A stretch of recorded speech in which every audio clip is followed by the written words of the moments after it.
Hello world, or should I say hello galaxy. You've tuned in to another live edition of the LockerGnome Daily Report, or TLDR for short. It's an hour filled with things that I would love to talk about with you. The second half is largely tech Q&A, and me talking about the day's tech news, my perspective on that, beginning with this open idea that I'm going to cover 3 points about a topic that I happen to be interested in at this point in time. Somewhere in between, I'll record today's Pirillo picks, and trust me, today's is awesome. It's breathtaking, if you will. Even Jedi, when I was opening it here in the house, she went, oh! She didn't even know what she was doing there. I think maybe she was just trying to catch her breath after moving around so quickly. She's not walking yet. She's kind of floating around as she scoots. She's got this very unique way of motating. As do I. So, today's topic has nothing to do with Baby Jedi whatsoever. It has to do with some commentary, that's a fair word to use, that I've seen floating about the internet, discussions about Rey's character in The Force Awakens, a movie that I am deeply fascinated with. It's really one of the largest things to happen to me in recent years. A new Star Wars movie. It's a big deal for me, so I just can't stop talking about it. Neither can other people, apparently. Rey has been subject to criticism, and rightfully so. I mean, every character in a movie, every movie deserves some amount of criticism and thought. But some people have seen fit to say, and they believe it to be true, Rey is not a believable hero. And I thought about that, and I'm like, well, why do I believe her as a hero more than I did Luke Skywalker then? Now, I'm talking specifically about their first film appearance. I'm not saying that over the course of A New Hope, Empire Strikes Back, and Return of the Jedi, you know, because Luke has had 3 movies. Rey's only had 1 movie. So let's just stick to the first time we were introduced to the character. And I believe that the way Rey was introduced as a character makes her more believable as a hero. In fact, Rey has a more central role in how this film moves along, more so than Luke did. I mean, Luke definitely had a role in A New Hope, but Rey is definitely present in The Force Awakens. It's really all about Rey versus A New Hope, which really wasn't all about Luke Skywalker necessarily. So I'm not going to dive into that comparison right now. I do want to make these points. I'm talking about their first film appearance, so it's really Luke in A New Hope versus Rey in The Force Awakens. 1, Rey was battle-hardened from the get-go. And this is something that made everything that Rey did through the entire movie believable. One of her first action scenes was fighting off Unkar's thugs when they were trying to take BB-8 from her. And I mean, she was fighting on her own. In fact, Finn, when he got knocked out of the pool, well, effectively, noticed that Rey was in trouble and was getting ready to, run up to help her. Rey didn't need anybody's help.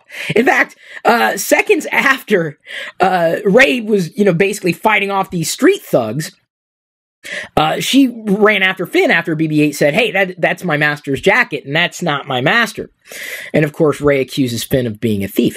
Well, Finn already saw Rey fight off these thugs. He's like, I don't want to fight. And he darts off, and of course, Rey gets him. So Rey is battle-hardened from the get-go, which made every action sequence that happened from then on insanely believable. Like, this is actually leading into my second point, which is a deeper comparison between Luke, because Luke was not battle-hardened. He may have flown skyhoppers, bull's-eyed womp rats, we know this of Luke, but for the most part, he was never a fighter. I would say Rey grew up on the streets versus Luke growing up on the farm, for the most part. Luke wanted to join the academy. Luke wanted to join the fight against the Empire. He was ready to go in. He was ready to go. And Rey, not so much. Rey did not want to go. But the fact that she had to grow up and really on her own, seemingly, even though it looks like she was placed in the care of Unkar Plutt. That seems to be his hand that holds on to Rey in her vision, and I'll get to that in a second, because I think this is another comparison that I wanted to make that makes Rey a more believable hero. And really, in terms of a believable hero, a Force wielder. Because Luke may have kind of known of the Force, but he picks up the lightsaber and he's oh, okay, well, this is a weapon. This is my dad's weapon, I guess. I'm gonna, okay, it's not a big deal. He touches it, nothing big happens. Rey, this leads into another point. The lightsaber, number one, called out to her. Like, the lightsaber did not call out to Luke. Luke touches the lightsaber and almost blasts his eye out, but more than anything, Rey had a vision. The lightsaber gave Rey a vision of potentially the past and the future. Luke had no such vision. No, or at least we didn't see it in A New Hope. It's just another weapon to Luke. And so, obviously, Rey seemingly had something inside her that the Force was trying to awaken, or, something was trying to awaken in her if it wasn't the Force. We don't know yet. Either way, it got kicked off when she touches that hilt. And so, Luke, to be able to wield the Force at the end of the movie, by comparison, in A New Hope, he barely knows of the Force. I mean, he throws the lightsaber around and fighting the remote in the Millennium Falcon. But at the end of the movie, he hears Ben's voice, closes his eyes, shoots off those proton torpedoes, and boom, blows up the Death Star. He turns off his targeting computer and blows up the Death Star. So you're telling me that Luke, a farm boy, who's really not seemingly been in a fight, the closest fight he had was in the cantina, and even then he was like, whoa, hey, Ponda Baba was trying to attack him with, what was it, Dr. Evazan? And Ben Kenobi comes across and slices off Walrus Man's arm, Ponda Baba. That was his real name. Walrus Man was just the name of a figure that I can remember, for the lack of a better word. So Luke, he's a farm boy.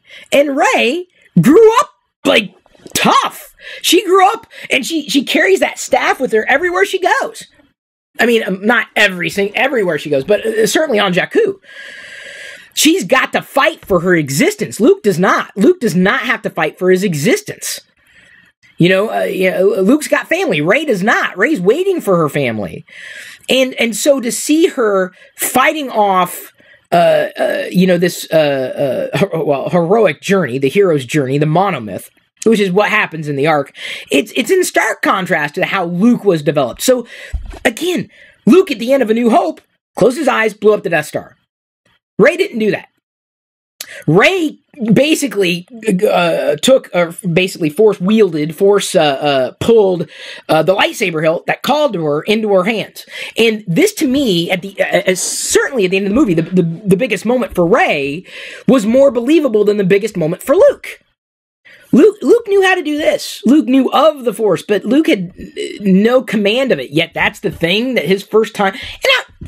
Mind you, I'm not slamming A New Hope. I'm not at all. I believe it. I believe Luke as much as I believe Rey. But what I'm saying is, what I'm seeing online is almost counter to the argument and suggesting that Rey is not a believable character. But everything that she does in the movie plays out. I'm like, yeah, it makes sense. She's fighting off Kylo Ren, who's been hurt, who's gone through, well, effectively a blaster shot from Chewie, and, fighting Finn for a little while and getting poked a couple of times. Rey has already established herself as someone who doesn't want to fight, doesn't want to get pulled into this, has been scared in the past. Last time she faced off with Kylo Ren, blasting, and you can just see the fear in her face. Fear?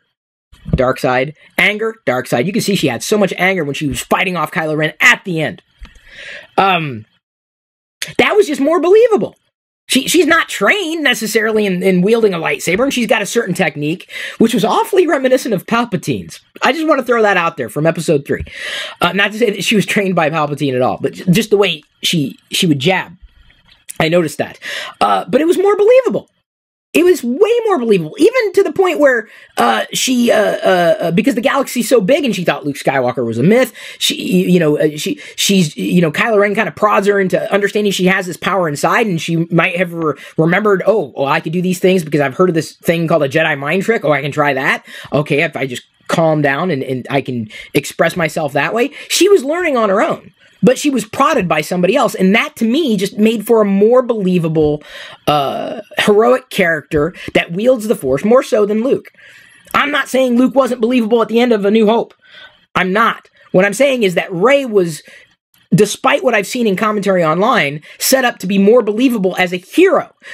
using the Force, a Force wielder, than was Luke. So, you know, I've covered a series of points, and they're all kind of intertwined, but it all comes from, you know, Rey having to grow up on her own, on the streets, you know, proving that she could hold her own against characters or creatures who of unknown strength, and then even the light, going all the way down to that lightsaber. That lightsaber calling out to her, I mean, that is not something that we've ever seen before. Ever! That, to my knowledge. The Kyber crystal, inside the lightsaber, that definitely connects with the potential Padawan, a youngling. And that's how they, you know, eventually they build, or they construct their lightsaber around that Kyber crystal. That was something that we have seen before, at least in the Clone Wars cartoon series. But the actual calling and the connection that one has, you know, before they even construct their own lightsaber. It wasn't her lightsaber. We don't even know if it's of her lineage. We don't know if it's her blood.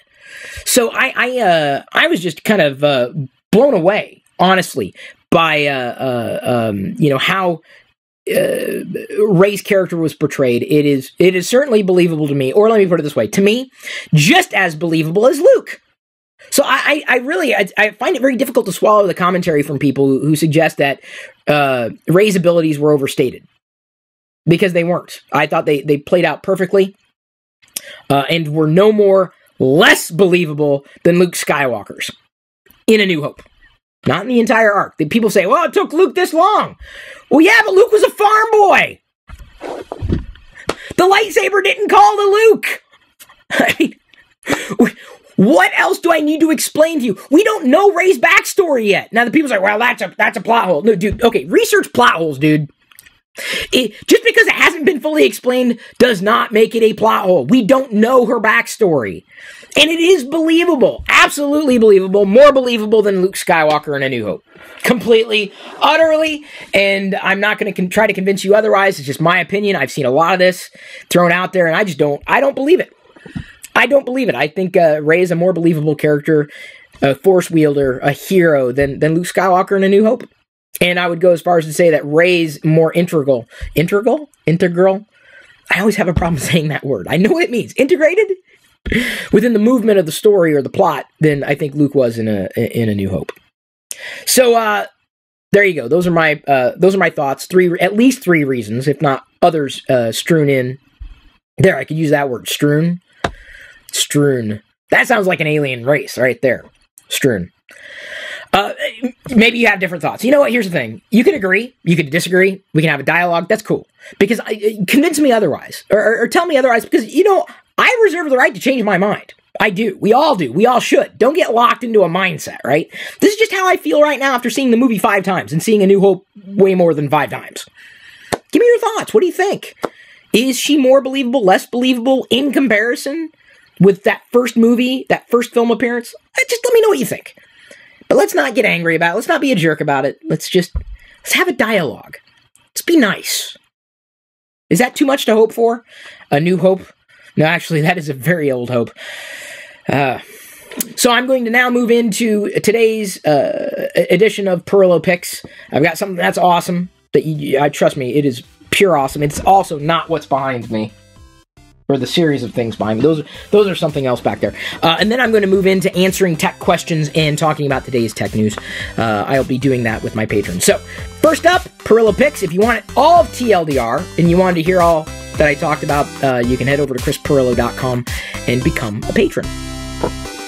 Today's free podcast highlight was brought to you by all of my active patrons from chrispirillo.com. If you want access to the full TLDR episodes, both audio, video, past, present, and future, which can be up to an hour long or longer, with even more tech insight from me every weekday, plus other bonus content without ads, and supporting me at the same time, you can sign up to become one of my supernomies too. This is just a brief taste of what I'm producing for you daily. Again, get more through chrispirillo.com.